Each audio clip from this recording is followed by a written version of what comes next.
But here's the thing. Here's what I want to say is that when I was going to those meetings, and there were 12-step Alcoholic Anonymous NA type meetings as well. They were like combined into one. And you go there and you say, "Hi, I'm Nate. I'm an alcoholic. Hi, I'm Nate. I'm an alcoholic. Hi, Nate." And everyone's okay. And so over and over, "Hi, Nate. I'm an alcoholic. I'm an alcoholic. I'm an alcoholic." And I was like, man. So it didn't take long until it was the strongest, a feeling stronger than anything ever in life was the pull to drink and to use drugs of whatever kind. But the pull to use this, because every day I was going to these meetings where we were saying what I didn't understand at the time was affirmations. "Hi, I'm an alcoholic drug addict. Hi, I'm an alcoholic. Hi, blah, blah, blah." And the psyche begins to believe that it's an affirmation. And everyone's calling you an alcoholic. Everyone's looking at you like this, looking at you like you're ill. You're going to these groups where these guys are talking about, "Hey, I've got 25 years. He hasn't drank in 25 years, and he's introducing himself as an alcoholic." And something within me was like, that doesn't seem right. But everyone's like, nope. If once, then you always are forever. And that's it. And you're only one drink away from relapse. And once there's a relapse, that's it. Then you got no control because you're powerless over it. So you go through the 12 steps and it's like, well, see here, you're powerless over all of it. You're just powerless. And so that started getting into my mind and was like, these guys have been going here for 25 years.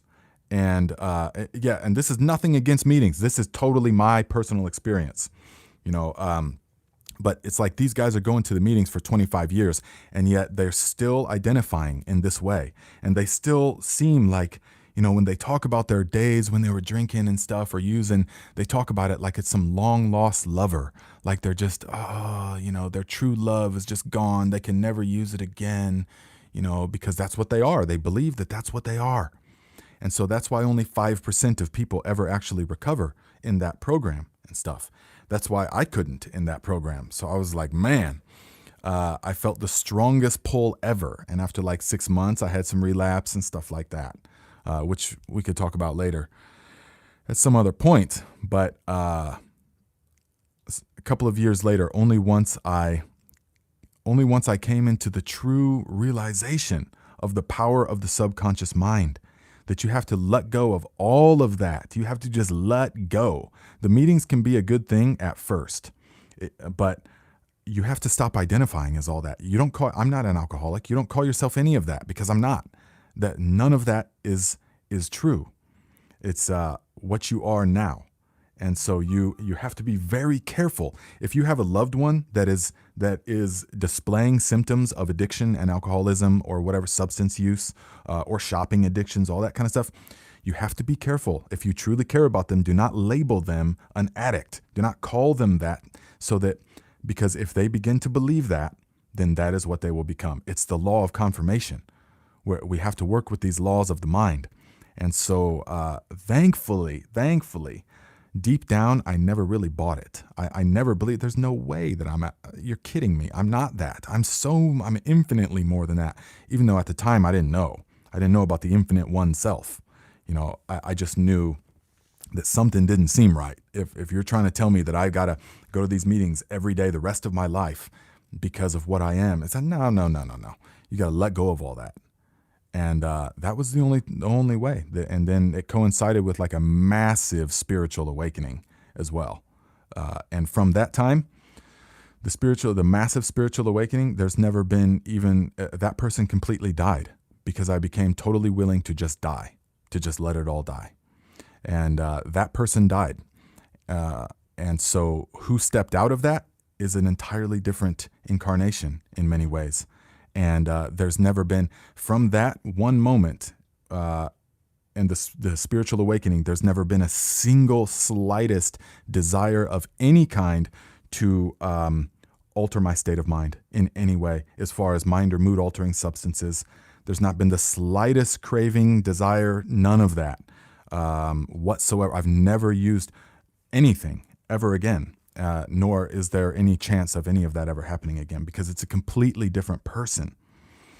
And so most people, if they haven't experienced that themselves, they will think that that's not possible. They won't get what I'm saying when I say that death, really, and that rebirth. But that's what it takes.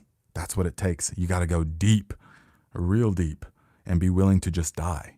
And that person has to go. And so, yeah, so some of the people, the core people that know me know about this experience, know about that life that I had for those few years. And they're like, man, do you get cravings and stuff like that now? And I said, absolutely not. 100% none whatsoever in any way. In fact, there's a repulsion, a straight up repulsion, because I've hypnotized myself. I've completely gone to the core and died. That person died. For all intents and purposes, that's how it happened. And this new incarnation is completely different. Because what's the main thing? What's the main difference? Is that I became willing to face the emptiness that I felt inside. Instead of running away from it for years and years and years, trying to take something, go to a new place, get a new thing, get a new girlfriend, get a new this, get a new that. None of it was doing the trick, And so instead of that, then I had to say, okay, well, there's nothing else I can do. So I have to just stop running. I have to turn and I have to face it. And I have to just feel the emptiness. And that's okay. You just feel it. It's the only way it's going to go away. You have to stop living in the past. You have to stop all of this kind of stuff. It just has to go away. All the thought about how something could have been different. Well, this or that could have been different. No, it couldn't. No, it couldn't. I know it seems like things could have been different, but everything happens exactly as it happens, and no other way is possible. It seems like it's possible when you think about it, but it's not. And so it's perfect. The perfection of reality is. And so feeling that perfection when I turned and faced the emptiness was like, whoa, man. Then it gave me it just quenched all those fires, totally quenched all those fires, because I realized the true nature of my being. It is emptiness. It is the void, which is another way to say it is the fullness. It is the totality of all creation, which is just a totally reversal way of living.